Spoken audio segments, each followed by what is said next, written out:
بیوی کے عدل کے بارے میں آپ کیا کہیں گے ہمارے ناظرین کو؟ کیونکہ جس طرح وہ گھرداری کرتی تھیں اور جس طرح رخصتی کے بعد جب وہ گھر آئیں اور گھر کس طرح انہوں نے سنبھالا، کس طرح گھر چلایا، وہ اس بارے میں تھوڑا سا ہمارے ان کا جو عدل اور حقوق تھا اسے بتائیے۔ بسم اللہ الرحمن الرحیم۔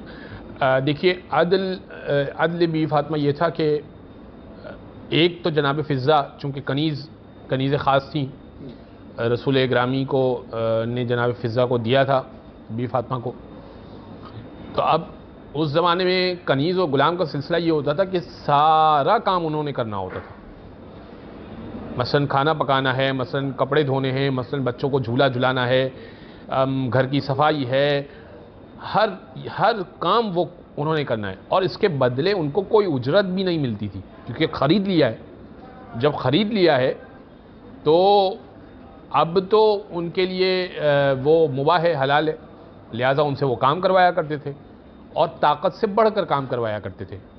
جبکہ سیدہ نے یہ کام کیا کہ جناب فضہ سے کہا کہ اے فضہ، ایک دن آپ کام کریں گی، ایک دن میں کام کروں گی، اور آپ بھی عبادت کو وقت دیجئے اور میں بھی عبادت کو وقت دوں گی۔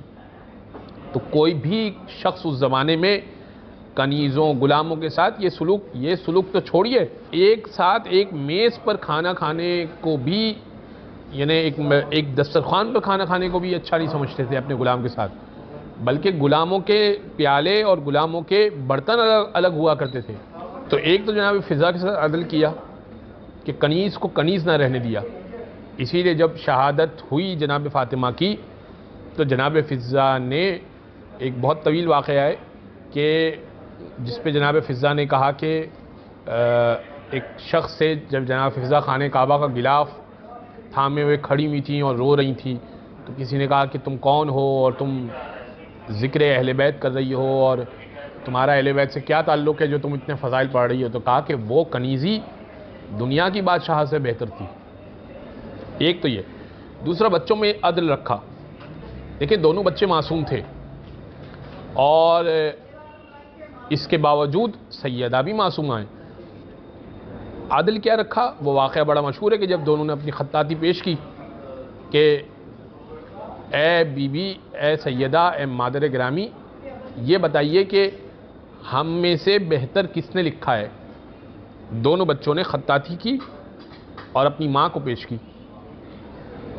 اب کسی ایک کو بہتر کہنا اور دوسرے کو کہنا کہ تمہیں ابھی ضرورت ہے محنت کی، عام طور پہ مائیں کرتی ہیں اس طرح۔ چھوٹے بچے کو کہا کہ ابھی تم تھوڑا محنت کرو، بڑے بھائی کو اس سے سیکھو، لیکن سیدہ نے یہ نہیں کیا۔ سیدہ نے کہا کہ دونوں بہتر ہیں، دونوں اپنی جگہ بہت اچھا ہے۔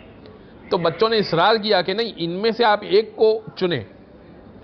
تو بیوی سیدہ نے کہا کہ اچھا، میں تسبیح کے دانے بکھیرتی ہوں، جو تم میں سے زیادہ دانے سمیٹ لے جلدی جلدی، بس اس کے حق میں فیصلہ ہو جائے گا، ورنہ میرے نزدیک دونوں برابر ہیں۔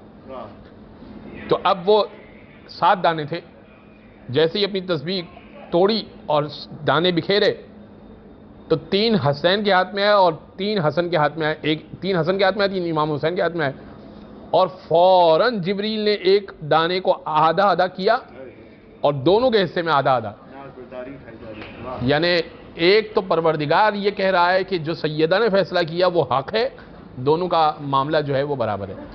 تو یہ بچوں کے درمیان عدل کیجیے آپ، یہ یعنی ناظرین کو یہ سمجھنا چاہیے کہ اپنے بچوں کو ایک اس طریقے سے لے کر چلیں کہ بچے کو احساس کمتری نہ ہونے پائے۔